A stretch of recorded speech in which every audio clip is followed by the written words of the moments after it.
Mari membaca Alkitab. Kitab Kejadian. Kitab Kejadian terdiri dari dua bagian besar, yakni Kejadian 1 sampai dengan 11 dan Kejadian 12 sampai dengan 50. Bagian pertama mengisahkan sejarah purba, sedangkan bagian kedua bercerita tentang bapak-bapak leluhur Israel. Kejadian 1 sampai dengan 11 berfungsi sebagai pembukaan dan menyediakan panggung bagi Kejadian 12 sampai dengan 50 dan bagian-bagian berikutnya dari Pentateuch. Ada dua kisah penciptaan yang saling melengkapi, yakni Kejadian 1 ayat 1 sampai dengan 2 ayat 4a dan Kejadian 2 ayat 4b sampai dengan 25. Kisah yang pertama, yakni Kejadian 1 ayat 1 sampai 2 ayat 4a, berasal dari tradisi imam atau padri. Kita singkat P. Menurut kisah ini, Allah menciptakan segala sesuatu dengan firman-Nya.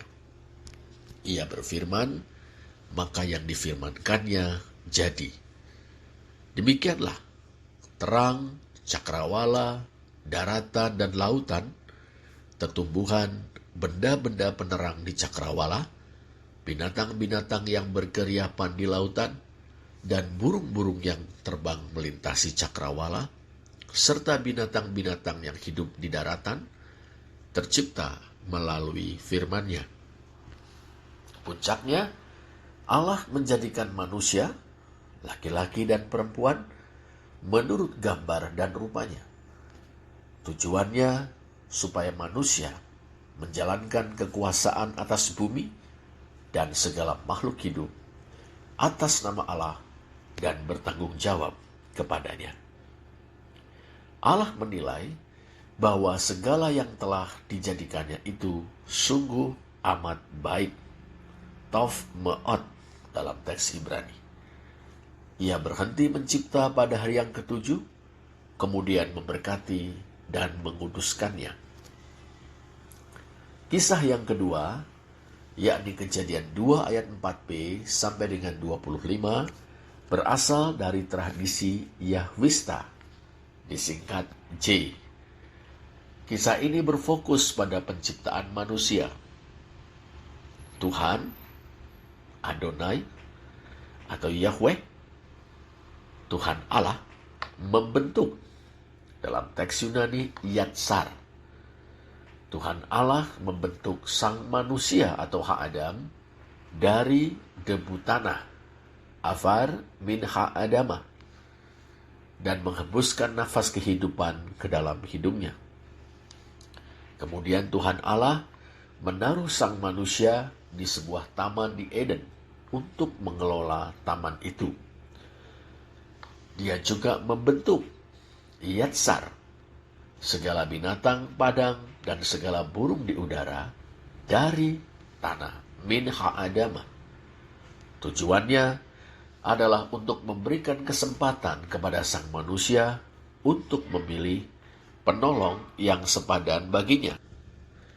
Ezer Kenegdo dalam teks Ibrani, yang bisa diartikan sebagai pertolongan yang sesuai dengan dia, penolong yang benar-benar cocok baginya, atau penolong yang setara dan memadai baginya.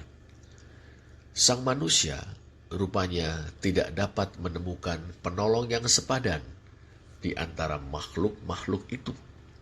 Akhirnya, Tuhan Allah membangun Vanah dalam teks Ibrani, seorang perempuan, Isha, dari sebuah tulang rusuk sang manusia. Barulah sang manusia menemukan penolong yang sepadan baginya. Terbayang dalam benak kita, Tuhan Allah sebagai pemilik tanah atau pemilik bumi, Haaretz, dan taman, Gan, mempekerjakan seorang pekerja untuk mengelola taman, serta mengaruniakan seorang penolong yang luar biasa, agar sang pekerja dapat melaksanakan tugas tersebut sebaik-baiknya. Dalam Kejadian 3 yang berasal dari tradisi J, sang perempuan dan sang manusia melanggar batasan yang telah ditentukan oleh Tuhan Allah bagi mereka. Mengikuti jalan pikiran si ular, Hanakhas dalam teks Ibrani, perempuan cerdas itu mengambil dan memakan buah dari pohon pengetahuan tentang yang baik dan yang jahat, dan berbagi dengan suaminya. Keduanya segera mendapati bahwa diri mereka telanjang. Saat ditanyai oleh Tuhan Allah, sang manusia menyalahkan sang perempuan dan secara tersirat menyalahkan Tuhan Allah. Pada gilirannya, sang perempuan menyalahkan si ular. Tuhan Allah kemudian mengutuk si ular. Sebagaimana kita baca dalam Kejadian 3 ayat 15, Tuhan Allah menyatakan bahwa keturunan sang perempuan kelak akan meremukkan kepala si ular, sementara si ular akan meremukkan tumit keturunan sang perempuan. Para teolog Kristen membaca janji induk atau Injil Purba, Proto Evangelium, dalam pernyataan ini.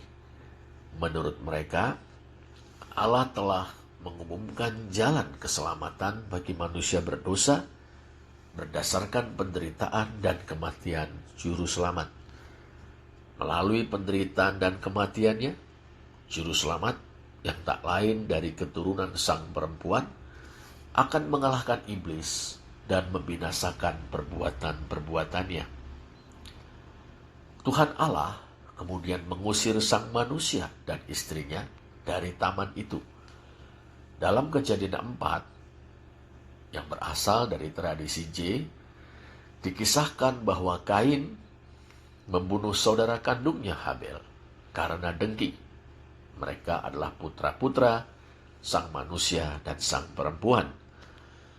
Ia berusaha mengelak. Kain berusaha mengelak dari tanggung jawab.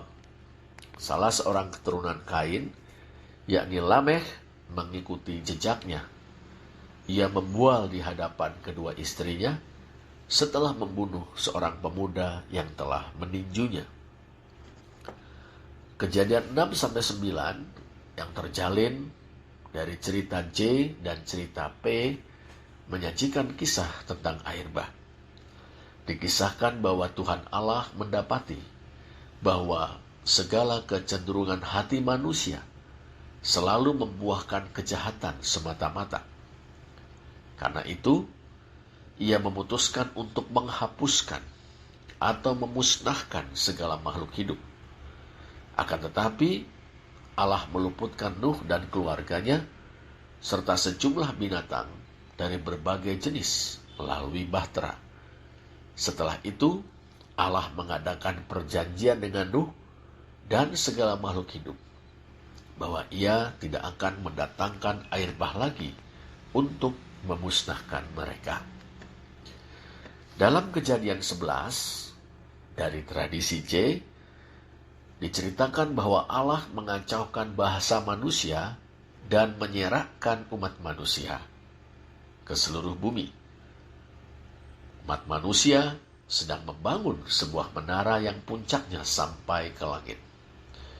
Cerita-cerita Yahwis atau Yahwista tentang manusia yang makan buah pohon pengetahuan tentang yang baik dan yang jahat, perkawinan anak-anak Allah, Bnei Ha-Elohim, dengan anak-anak perempuan manusia, Benot Ha-Adam, dan pembangunan Menara Babel, berisikan motif berupa keinginan manusia yang tidak puas untuk tetap tinggal dalam batas-batas yang telah ditentukan Allah baginya. Dengan makan buah pohon pengetahuan tentang yang baik dan yang jahat, manusia ingin menjadi seperti Allah. Dengan perkawinan antara anak-anak Allah dan anak-anak perempuan manusia, manusia ingin meraih hidup yang abadi. Dengan mendirikan menara Babel, manusia ingin naik ke surga, tempat Allah bersemayam. Melanggar atau melampaui batas, itulah hakikat dosa manusia. Menurut Kejadian 12 ayat 1-3, Tuhan Allah memanggil Abram untuk meninggalkan kaum keluarga dan negerinya ke negeri lain yang akan ditunjukkannya. Benang-benang cerita J, E atau Elohista, dan P yang terjalin menjadi satu dalam Kejadian 12 sampai dengan 25 menyajikan 3 janji dan 1 tujuan dalam pemanggilan Abram. Ketiga janji itu adalah janji tentang tanah, janji tentang keturunan, janji tentang persekutuan dengan Allah. Tujuannya adalah agar Abram atau Abraham dan keturunannya menjadi berkat bagi segala bangsa. Kejadian 26 dan 27 memuat jalinan kisah Ishak yang berfungsi sebagai penghubung antara kisah Abraham dan kisah Yakub. Kisah Yakub terjalin dalam Kejadian 28 sampai dengan 35. Dalam kisah ketiga bapak leluhur itu, kita menjumpai manusia-manusia nyata yang tidak hanya berupaya mengimani janji Allah dan mengikuti pimpinannya, tetapi juga mengalami ketakutan-ketakutan, menafsirkan janji Allah secara keliru. Misalnya Sarai menyerahkan budak perempuannya Hagar kepada Abram sebagai cara untuk mendapatkan anak. Kejadian 16. Melakukan perbuatan pengecut. Kisah Abram atau Abraham yang membahayakan istrinya Sarai atau Sarah di hadapan para penguasa. Kejadian 12 dan Kejadian 21. Juga kisah Ishak yang membahayakan istrinya Ribka di hadapan penguasa. Kejadian 26. Bahkan ada perbuatan licik. Misalnya kisah Yakub yang memperdaya Esau untuk merebut hak kesulungan dan menjalankan tipu daya ibunya terhadap ayahnya agar diberkati sebagai anak sulung. Dalam semuanya itu, Allah setia, tidak membatalkan niatnya untuk melibatkan mereka dalam penggenapan rencananya. Demikianlah Allah mengukuhkan perjanjiannya dengan Abraham dengan menetapkan tanda perjanjian berupa sunat. Kejadian 17. Demikian pula Allah mengukuhkan Yakub dengan memberinya nama baru, yakni Israel, artinya orang yang berjuang dengan Allah. Kejadian 32 ayat 28 di Peniel. Menurut tradisi E, Kejadian 35 ayat 10 di Betel. Menurut tradisi P. Kejadian 37 dan Kejadian 39 sampai dengan 50 menyajikan kisah Yusuf yang merupakan salah satu karya agung dalam kesusastraan dunia. Yusuf yang dianak emaskan oleh Yakub ayahnya dan oleh karena itu menjadi jumawa, kemudian dianiaya dan dijual oleh abang-abangnya hingga menjadi budak di Mesir. Di sana Yusuf ditempa oleh kenyataan pahit. Ia dijebloskan ke dalam penjara akibat fitnah keji untuk sesuatu yang justru ditentangnya. Yusuf tegas menolak berzina dengan istri majikannya. Setelah sekian lama tinggal di dalam penjara, Yusuf menjadi orang kedua yang berkuasa di Mesir di bawah Firaun. Dalam kedudukan sebagai mangku bumi, Yusuf dipakai Allah untuk menyelamatkan keluarga besar Israel dari bahaya kelaparan, bahkan bangsa Mesir dan bangsa-bangsa lain. Dengan jalan itu, Yusuf bukan hanya menjaga agar 3 janji Allah kepada Abraham, Ishak, dan Yakub tergenapi, tetapi juga mewujudkan awal berkat Allah bagi segala bangsa.